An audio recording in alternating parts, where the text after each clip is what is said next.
बहुत समय पहले की बात है।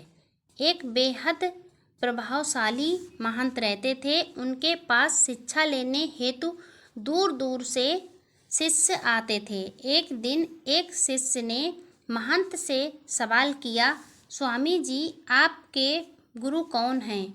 आपने किस गुरु से शिक्षा प्राप्त की है? महंत शिष्य का सवाल सुनकर मुस्कुराए और बोले, मेरे हजारों गुरु हैं। यदि मैं उनके नाम गिनाने बैठ जाऊं तो शायद महीनों लग जाएंगे, लेकिन फिर भी मैं अपने 3 गुरुओं के बारे में तुम्हें ज़रूर बताऊंगा। मेरा पहला गुरु था एक चोर। एक बार मैं रास्ता भटक गया था और जब दूर किसी गांव में पहुंचा तो बहुत देर हो गई थी। सब दुकानें और घर बंद हो चुके थे, लेकिन आखिरकार मुझे एक आदमी मिला जो एक दीवार में सेंध लगाने की कोशिश कर रहा था। मैंने उससे पूछा कि मैं कहाँ ठहर सकता हूँ, तो वह बोला कि आधी रात गए इस समय आपको कहीं कोई भी आसरा नहीं मिलेगा। आपको आश्रय मिलना बहुत मुश्किल होगा, लेकिन आप चाहें तो मेरे साथ आज की रात ठहर सकते हो। मैं एक चोर हूँ और अगर एक चोर के साथ रहने में आपको कोई परेशानी नहीं होगी तो आप मेरे साथ रह सकते हैं।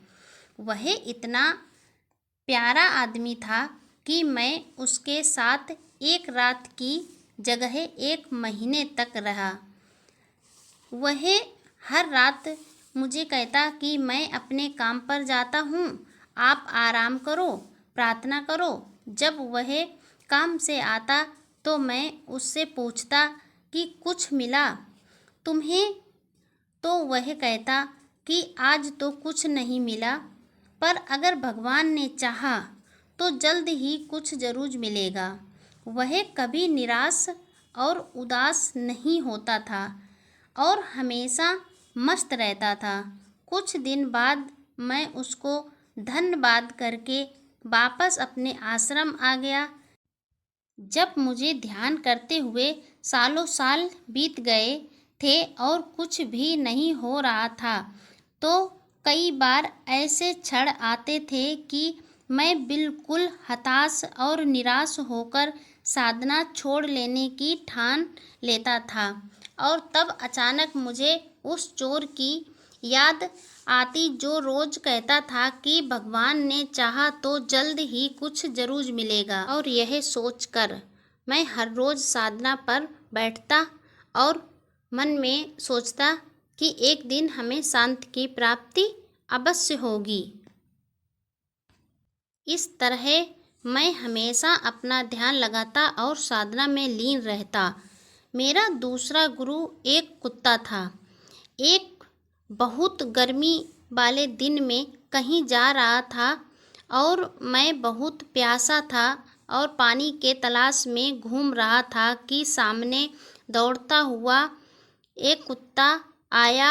वह भी बहुत प्यासा था। पास ही एक नदी थी।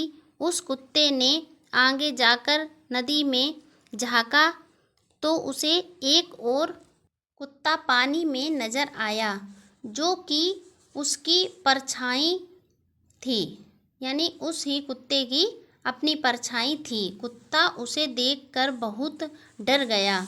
वह अपनी ही परछाई को देखकर भौंकता और पीछे हट जाता, लेकिन बहुत प्यास लगने के कारण वह वापस पानी के पास लौट आता। अतः अपने डर के बावजूद नदी में कूद पड़ा और उसके कूदते ही वह परछाई भी गायब हो गई। उस कुत्ते के इस साहस को देखकर मुझे एक बहुत बड़ी सीख मिल गई। अपने डर के बावजूद व्यक्ति को छलांग लगा लेनी चाहिए होती है। सफलता उसे ही मिलती है जो व्यक्ति डर का साहस से मुकाबला करता है। और मेरा तीसरा गुरु एक छोटा बच्चा है। मैं एक गांव से गुजर रहा था कि मैंने देखा एक छोटा बच्चा एक जलती हुई मोमबत्ती ले जा रहा था। वह पास के किसी मंदिर में मोमबत्ती रखने जा रहा था। मजाक में ही मैंने उससे पूछा कि क्या यह मोमबत्ती तुमने जलाई है? वह बोला, जी मैंने ही जलाई है।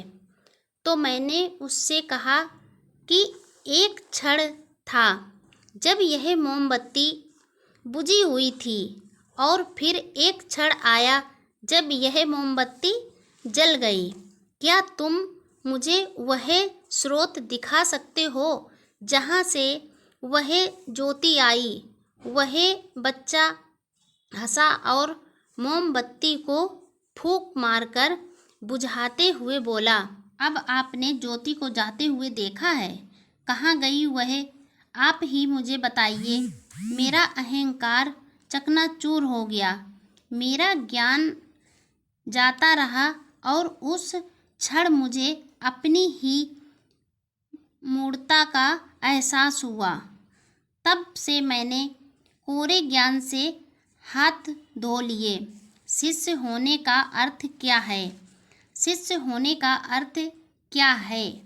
शिष्य होने का अर्थ है पूरे अस्तित्व के प्रति खुले होना, हर समय हर ओर से सीखने को तैयार रहना, कभी किसी की बात का बुरा नहीं मानना चाहिए, किसी भी इंसान की कही हुई बात को ठंडे दिमाग से एकांत में बैठकर सोचना चाहिए कि उसने क्या क्या कहा और क्यों कहा। तब उसकी कही बातों से अपनी की हुई गलतियों को समझें और अपनी कमियों को दूर करें। जीवन का हर क्षण हमें कुछ ना कुछ सीखने का मौका देता है। हमें जीवन में हमेशा एक शिष्य बनकर अच्छी बातों को सीखते रहना चाहिए। यह जीवन हमें आए दिन किसी न किसी रूप में किसी गुरु से मिलाता रहता है। यह हम पर निर्भर करता है कि क्या हम उस महंत की तरह एक शिष्य बनकर उस गुरु से मिलने वाली शिक्षा को ग्रहण कर पा रहे हैं कि नहीं। इंसान के जीवन में सीखने की प्रक्रिया निरंतर चलती रहती है, जीवन से लेकर मृत्यु तक। एक इंसान के लिए यह बिल्कुल मायने नहीं रखता कि वह किसी गुरु या आश्रम में जाकर ही सीख सकता है। वह अपने आसपास के वातावरण से, अपने मिलने जुलने वाले हर इंसान से कुछ ना कुछ हमेशा सीख सकता है। बस यह उसकी सोच पर निर्भर करता है कि वह किस बात को किस तरह से समझ रहा है और किस तरीके से उसे ग्रहण कर रहा है। वीडियो सुनकर लाइक शेयर कमेंट ज़रूर किया करें, इससे अगला वीडियो बनाने में हेल्प मिलती है।